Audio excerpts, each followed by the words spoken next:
Any good manager knows you deflect the blame and you absorb the credit.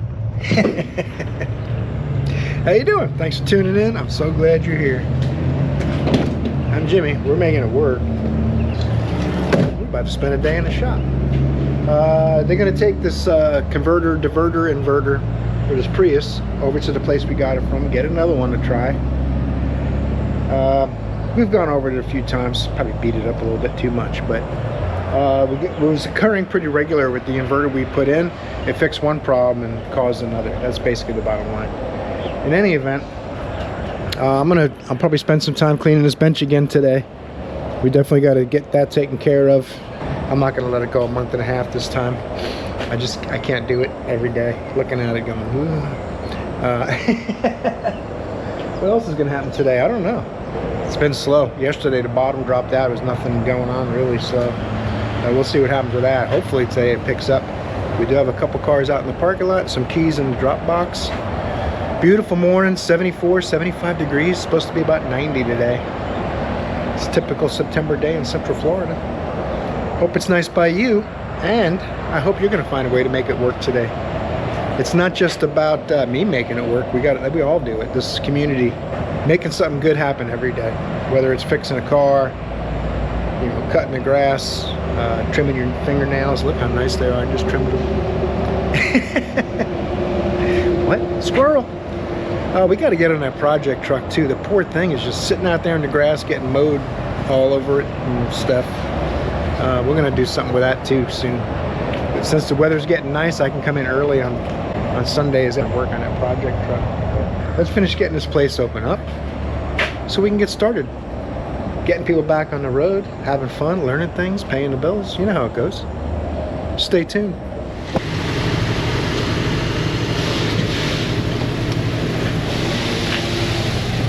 We don't need any more water. First ticket of the day. You know, it's been slow. I've been getting ready to look at the fuel gauge on the Ferrari again, but we got a ticket in. Of course, they said, we don't want to spend any money. We're not paying a diag. Just tell me if the water pump's leaking or not. I'm like, well, I understand your position. And yes, the water pump is leaking. Matter of fact, when I heard it running, driving it in, I hear the water pump going. So, had a really sneaky suspicion that is what it was. That's why I only put water in them. I normally don't put coolant in a car, suspecting it has a decent leak, especially. You're just wasting coolant and making more of a mess to clean up. A little bit of spilled water, that'll evaporate. Coolant takes forever to evaporate.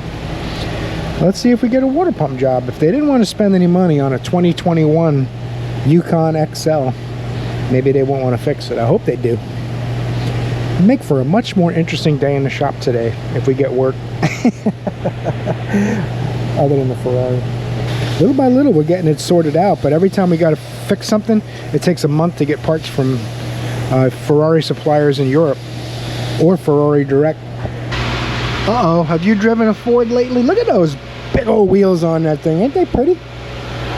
No more off-road for you, buddy.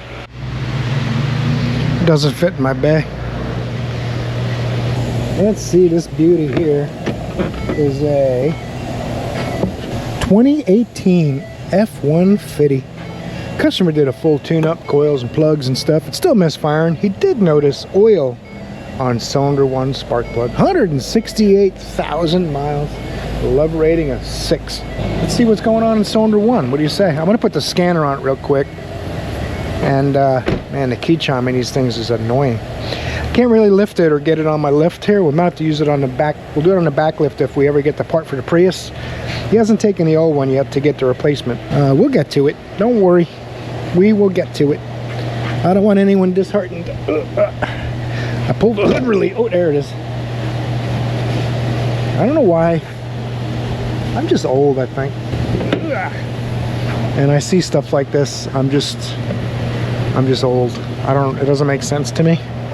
Four-wheel drive truck with wheels that are large diameter, you can't go off-road. So cylinder 1. Uh-oh, this is not a V8 like I thought. Look at the upper radiator hose. That's not supposed to be like that. Cap's not venting. Well, we'll just make a list. We'll figure it out. Let's put the scanner on it and make sure it is cylinder 1. And if it is, then we'll sell him a compression test, which will require taking the intake off, and then we'll verify he needs an engine. It's easy. We got custom wiring and stuff. I don't know what that's for. All right, let's get the scanner on it. We'll figure it out. All right, the Kingbolen, the F-150, they're friends now, and you see why the old F-150's sad. Got a tire pressure sensor fault, probably ABS light or something. I see wires hanging in the wheel in here. The tow truck driver folded the mirrors in. I didn't unfold them because I wasn't sure if it was going to fit in the shop. And my suspicions were correct because of the big wheels and the offset. I can't get it in my lift unless it's exactly, I got to move it over like a ½ inch to the left. So I might have someone guide me on if I really need to get it in the bay the rest of the way. Like if I'm going to be doing engine work, taking the manifold off, it's going to have to be inside so I can shut the door if I need to at the end of the day. Because, you know, there's no guarantees it's going anywhere. Sorry, Ford guys, I couldn't help myself. Don't worry, I'll do it to the Chevys and the Rams and the Toyotas too when I get to them. I just don't work on those as much, so. I don't think I made it better, but that's all right.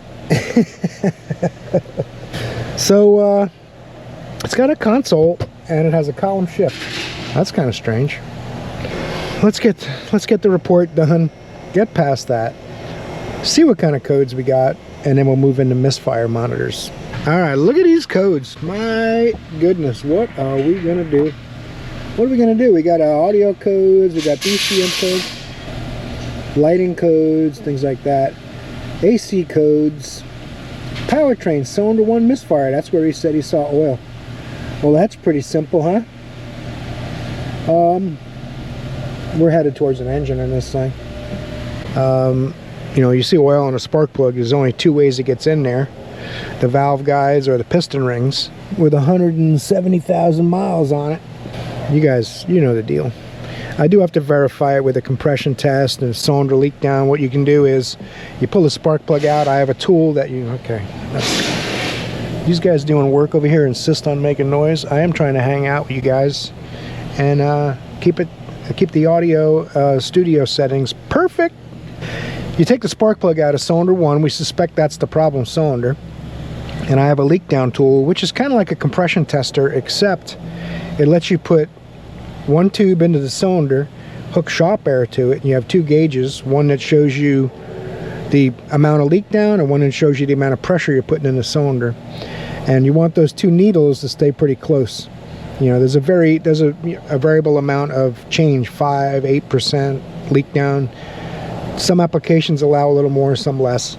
But basically what normally happens if you have a real mechanical failure problem, you'll have your 100 psi or 120 psi shop pressure, and the other side it'll be 30 or 40 psi, and you'll have 80% leak down. And then you can also use that tool to listen for air coming out of the tailpipe, or listen for air coming out of the intake, or pull the dipstick out and listen for air coming out of the dipstick hole. If the piston rings are bad, the air pressure will leak past the piston rings into the dipstick tube, and you'll hear it coming out of the dipstick tube. Pretty simple test, except for the fact that on this one you got to take the intake off to do it. Knowing the labor guide lately, that's probably only 0.6 or 0.8, but we'll see. I would think 2 or 3 hours, especially with this lift kit and these big wheels. I'd add an extra hour right there just for that. And some people might not like that, but put the stock wheels and tires on your truck and take the lift kit off when you bring it in. It'll save you an hour of labor. If you make it harder to work on, then it costs more, right? Does that make sense? I hope I'm explaining that correctly. But what I'm going to do now that we straightened all that stuff out, is I'm going to go system selection, powertrain control module. I'm not going to start the engine until we get up the misfire data because I don't want to run it too long. He towed it in knowing that there's probably a mechanical engine problem. It has an absolutely dead misfire too, like the cylinder never contributes. It'll take a minute, we'll come back. Oh, never mind. There it is.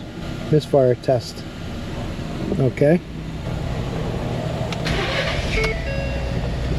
Okay. Okay. Cylinder 1, minus 128. Now what this is doing is the cylinder that's misfiring is minus, and other cylinders will be catching up. I think I've explained this before. If you haven't seen those videos, the crankshaft acts like a spring, kind of has a spring effect, and the time between crank trigger pulses, there's a crank wheel, right? Look at that. There's a six identifiers on a metal ring, and the sensor's a magnet, and it picks up the high spots, and the time between each of those high spots lets the computer know whether there's a misfire or not. So what'll happen is when cylinder 1 doesn't contribute, it takes more time to get to the next cylinder in the firing order, so it knows cylinder 1 has a problem. And that's what you're seeing. The next cylinder will recover and actually go higher because the crankshaft catches up. And we're talking about a fraction of a second, not like, you know, a second or two. It's literally thousandths of a second. I'm going to record about 10 seconds of this data, and I can send them that in a report too. And the next step, we know, I can even rename this report. I'm going to go F150. We know it's today, F150. Hopefully we don't have a bunch of F150s today. That way it's easy to keep track of. Let me shut this off. It's running really bad. Whoa, you hear that? That's the amplifier, because you gotta have a big amp. Otherwise the wheels would seem really silly. So basically what we're gonna do is get permission to do a compression test, which is gonna verify if the customer already saw oil on the spark plug. I mean, that's gonna be the customer's call. Do you want to pay for that diag to be 100% sure, or you want a price for an engine? And we can see where they want to go with all that. I think there was something else on the list they wanted to do too. Oil leak diagnostic. So I'll see if I can get under there with a creeper, find some oil leaks, and if it's going to get an engine, it's going to take care of that, right? So we'll see what happens with this one. See if we go any further. I'm waiting here on the water pump. There's a lot of discrepancies on the labor for that. One labor guide says 1.8, one says 3.5. The thing on those is it has a water pump that bolts in the housing with like 5 or 6 bolts. So you can change the whole housing or just that water pump piece. And I think that's where the confusion is, but they're talking to the customer to see if they want to do it. The belts are soaked in coolant, so that'll be a good idea. What else we got going on? Oh, we're waiting for the inverter for the Prius too, so. Look how dark it is in here. Oh, look at that professional lighting. So we'll see what happens. Something's going to happen today. I got a feeling. Or it's going to be a really short video. GMC Terrain, it's got a cool hot air intake on it. Well, it's actually, this one's actually enclosed. It's a cold air legit K&N system in an SUV. It's kind of funny. They wanted to put AMSOIL synthetic brake fluid in there, so we're flushing out the old junk, putting some really high quality AMSOIL brake fluid. I didn't even know there was such a thing. In any event, I'm using the old brake flush kit I just got, which has been working really good. You can see the fluid's a little dark, nothing terrible. It's getting cleaner little by little. We're going to do all 4 wheels. I pulled all the fluid out of the old fluid out of the reservoir, filled it with the new fluid, and I got my bottle on top so we won't run out of fluid. Get this thing full of fresh brake fluid. What happens is, brake fluid is hygroscopic. It absorbs moisture, and the more moisture it absorbs, the lower the temperature it boils at. If you get your brakes good and hot, and your brake fluid starts to boil, or the water in your brake fluid boils, you lose your brake pedal, and you don't have good brakes. That's bad. If anyone tells you brake flushes don't need to be done, don't let them work on your car, because they don't know what you're talking about. Maybe some places do sell them too frequently, but I would say about every 2 years, maybe 3 tops, you should be doing a brake flush, even if you do it yourself. You can buy a one-way check valve, suck all the fluid out of your reservoir, fill it with new fluid, and then pump the brakes so all the fluid starts looking clean. Close the bleeder, do all 4 wheels, make sure you got a good pedal when you're done and there's no air, and your brake fluid is good. You can do it yourself. It's not hard, but it is important, more so than people realize. Same thing with coolant. Coolant becomes acidic over time and can actually cause corrosion if it's left in your car indefinitely. It's another thing that people think they sell you don't need, but it is a good idea. The only one I would say you don't need that they sell you is probably a power steering fluid flush. But a lot of cars nowadays have electric steering. There is no power steering fluid. Anyway, I'm flapping while this works. I'm going to do all 4 wheels. Need some tires too. They're dry rotted, even though the rubber's not bad. You can see the cracks. Probably doesn't show up without a light, huh? See the cracking? That's not good. So it's really bad on the sidewall here. Hope that shows up, but we'll see if we get to mount some tires. That'll be fun.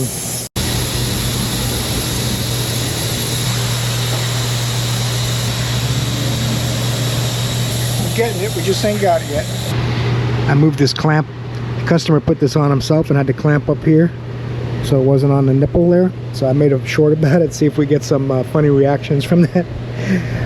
I said the K&N's going to make boost and the hose is going to come off. I couldn't help myself. We'll see if we get some views and clicks and the audio works on that one. This car's done. I think I got an engine diag. Check engine light on next. Behold, Chrysler 300C. Near mint condition outside. He keeps it nice. I mean, this thing's seeing some regular waxing and all. That's nice. It does have a lot of miles on it and a check engine light on, however. We're going to do an intelligent diag with the Kingbolen K8 Pro. I keep forgetting too, sometimes I have this scanner in most videos lately. It's my favorite scan tool of all the ones that are up to date. And they keep saying, you didn't put the link in the video, so I got to remember to do that. If you are interested in one, and I don't have the link in the video, you can email me. That's in every video at the bottom, Jimmymakingitwork@yahoo.com. And I will send you the link if you're interested in buying one of these. It's a little above the entry-level scan tools and way above code readers and stuff. It's starting to get a little expensive. They're $5 and change, $600 depending on the sales. But it's one of the best bangs per dollar. I mean, Jace was talking about updating his Matco scan tool. It's going to cost $1,500 just for the update. You can almost buy 3 of these. So, and the launch tool that Matco sells doesn't do anything this won't do, basically, that I'm aware of. Maybe the Matco scan tool does do a lot more than this does it. I haven't seen it because my daily day in the shop experiences are only my experiences, right? And I haven't seen anything this couldn't do yet that I needed. So much less money than the tool truck brands is what I'm saying. Hopefully the link's in the description this time. I'm busy, and you probably should keep the balls to juggling about 5 at a time max. And you get a 6, 7 balls, 8 balls, sometimes you drop a ball here and there, which is not really a good thing. I need to tighten that up, really.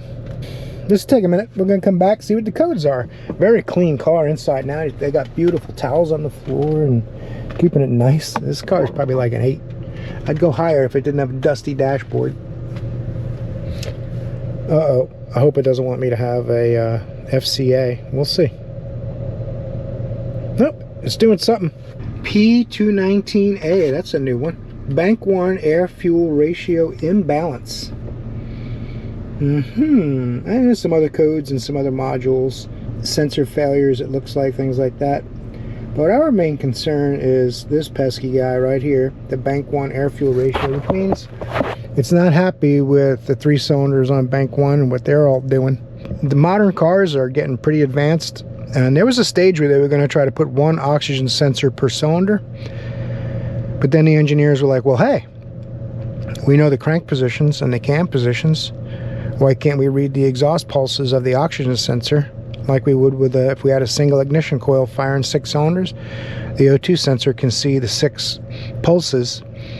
If we speed them up and use wide bands, we can identify which cylinders lean, which cylinders are rich, right? So that's basically what I think that code means. I am going to look it up and verify it. We'll take a look under the hood. Man, she don't sound too good. Got a leak in valve covers pretty bad. Noisy rockers. The code for this lean on bank 1. Sometimes they'll be lean on both and trigger one bank first. Man, it's noisy. 204,000 miles I think it has on it. So, a little holy water. Hope it stays together till we're done. Let's look at some fuel trim data and see what that looks like.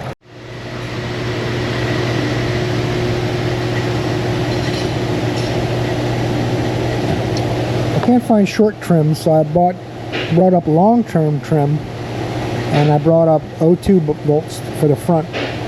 I got 1 and 2. Wait a second, let's change that. Let's go like this. 1 1. I want to go 2 1. There you go. Bank 2 sensor 1, bank 1 sensor 1. Now you can see there's quite a bit of variation here where there's adding fuel on bank 1. It's adding fuel on the other bank as well, just not as far off as the other bank. We could have a fuel pressure problem, but I don't see a fuel pressure data PID. We might have to get access into this thing and see if we can find what the fuel pressure is. That'll probably be the next thing I want to test. It's either going to be like a skewed mass airflow, which I think this has a map sensor. It's not a mass airflow system. See if we can find where the fuel line is and get a look at that. Oh, this brought me another ticket. Oil leak on a Hummer. Customer waiting. All right, we'll pull that in real quick. Take a look. Well, she's a big girl. She sure can cook. I think he just bought it. There's a sticker on the window switches that says, "Do not roll down windows. New window tint."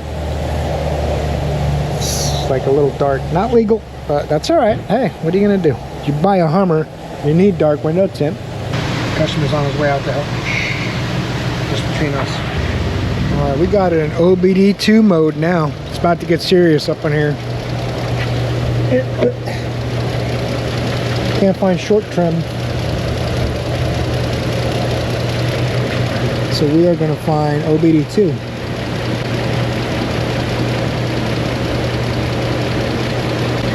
Bank 2, you see it's switching under and over. Bank 1 showing it's pulling fuel out right now. But the long term is still saying we're lean. So it'll probably correct the long term just slightly downward so that it doesn't correct so much. Alright, I definitely need to find out what the fuel pressure's at before we go too crazy. This one's got a leaking rear main seal, which who hasn't seen that? It's like a 2006 or 7 something, I forget the year, but it only has 110,000 miles. I think he just bought it. I see fresh yellow paint on some stuff. Well, I can't get to the fuel line easily on this thing. You gotta take the plenum off to mess with the fuel pressure. I mean, I probably could if it wasn't hot, but yeah. It's got a ton of valve train noise, and when you rev it up, you can hear like little popping through the intake, but it's not setting misfires, so it's kind of strange. I think one of the cam lobes or 2 of the cam lobes or something are just starting to round off, or the followers are going bad, and it's causing the fuel trim issues, but not setting a dead misfire yet. I mean, it's shaking right there. It's kind of strange that it doesn't have any kind of misfire data. OBD include misfire, which cylinder's misfiring, graph, even putting it in gear. The lower you lower the engine speed, the more pronounced a mechanical misfire will be. If it's ignition, you want to load it. If it's fuel trim, it'll usually be where it's cold. So there's a couple different ways we can go with this thing. The fuel trim is about 12.5% correction. You bring it off idle, the fuel trim gets a little better, but it's still not perfect. It's within the window though, so it wouldn't set a code. It's only at idle that it's a little lean. So there's something just starting to happen with a valve. Could be just starting to burn a valve, but no misfires for it yet. It's not bad enough. You can feel a little bit of a rough idle and hear tons of noise. Have I convinced you yet? There's something mechanical going on? So I'm just trying to verify that. I can't get to the fuel pressure thing without taking the intake off, and someone's just put an oil cooler on it not too long ago, and all the wire harnesses aren't clipped back in place and all that kind of thing, but I can't blame anything on that. I've checked for vacuum leaks around the plenum. Not seeing anything with that, but I'll show you some fuel trim numbers. Graph. What I'm looking at is long term on bank 2, which is bank 2, bank 1, and then short term bank 1 and bank 2. So you see how this is pulling fuel away. This might keep getting a little better. We're inside the window of compatibility. about 12% or so before it sets a code. If I bring the engine speed up,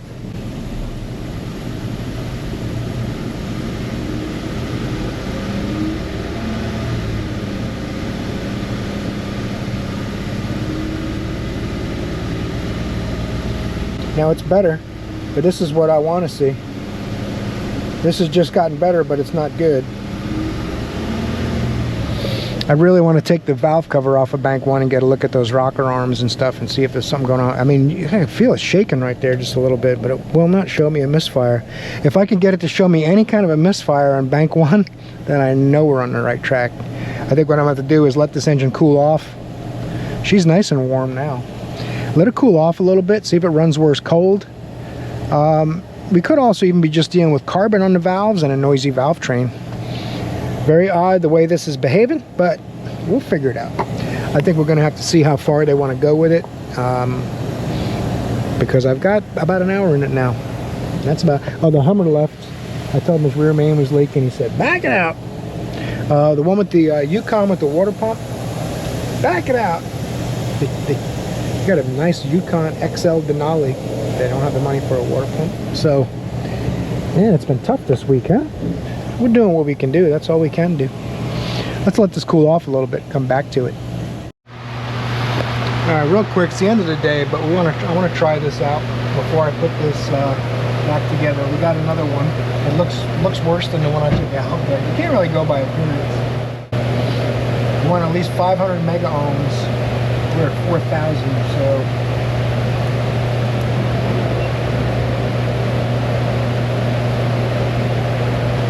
So I don't see a problem going back to the battery. These ones go to the transaxle. I don't think they cause the code we have. I'm just going to put this inverter in here. And this tests the shielding on the wires. If there was a problem, it wouldn't have had enough resistance to ground. So I think we're okay. This puts whatever voltage you set it at down the wire, and it checks to see how well it can get to ground in the car. If you can't get to ground in the car, then you're okay. So obviously you'd have some serious problems if it got to ground, but you're just checking for leakage from the insulation, not really a short. Hope that makes sense. I'm not really even understanding, to tell you the truth. I'm confusing myself right now. Let's put this inverter converter here and see how it goes. I don't know if we'll get it done today. I'll at least get it set in place and get the car mobile again.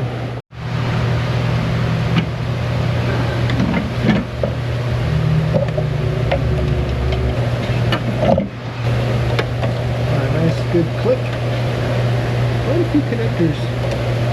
I guess this thing is pretty important. The salvage yard is probably out of these now. This way.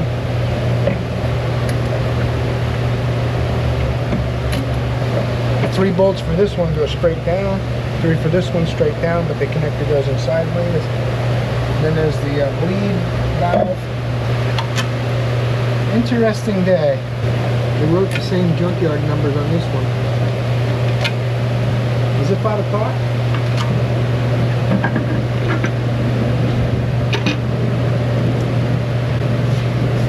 This thing's been loose for a while. This is not good.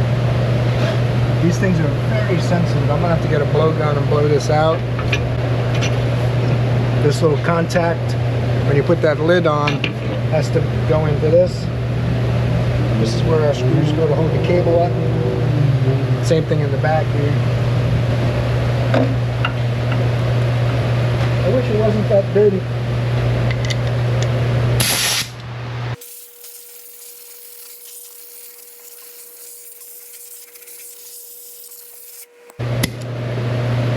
That's almost exactly how much dirt I would expect to come out of a very sensitive component.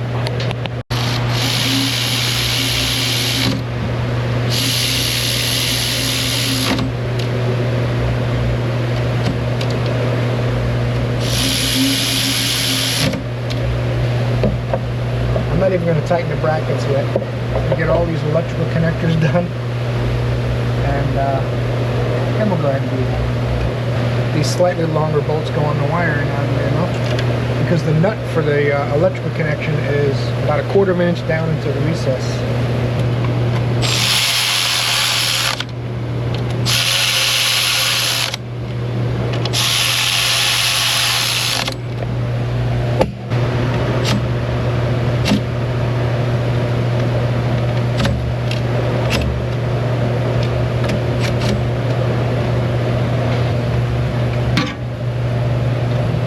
will hopefully fit right down onto that connector.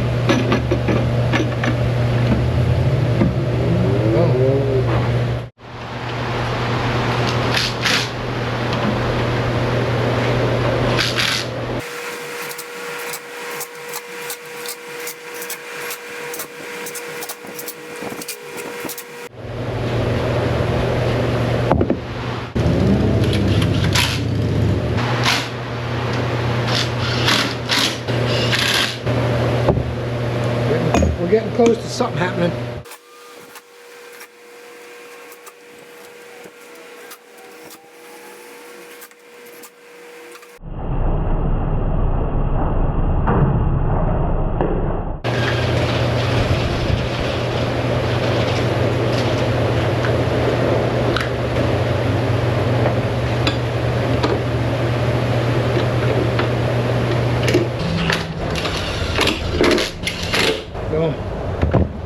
I think that's about it for today on this thing. Alright guys, that's all we're going to get done for today in this video. That's all we're going to get done for this week. Because it's Friday afternoon and it's time to have a weekend. You heard I'm pulling the doors down in there? Hope you guys enjoyed this week's videos. I ended up in the low 50s this week. Not a bad week at all, really. Not as good as I'd like. But considering how slow it was Thursday and Friday, it's really not bad at all, because Monday, Tuesday, and Wednesday were pretty good. Anyway, hope you'll choke the like button on your way out. Don't forget to hype the video, because that's the thing now. There's a lot of lists. There's a lot of stuff on the list that you have to do to participate on YouTube. I don't know if you knew that. They don't charge you. You got to spend like 10 minutes on every video clicking all the little buttons you're supposed to click. So I heard. At least torque the like button before you head out. I know there's no charge for that. And more than anything, I hope I see you in another video. You're awesome.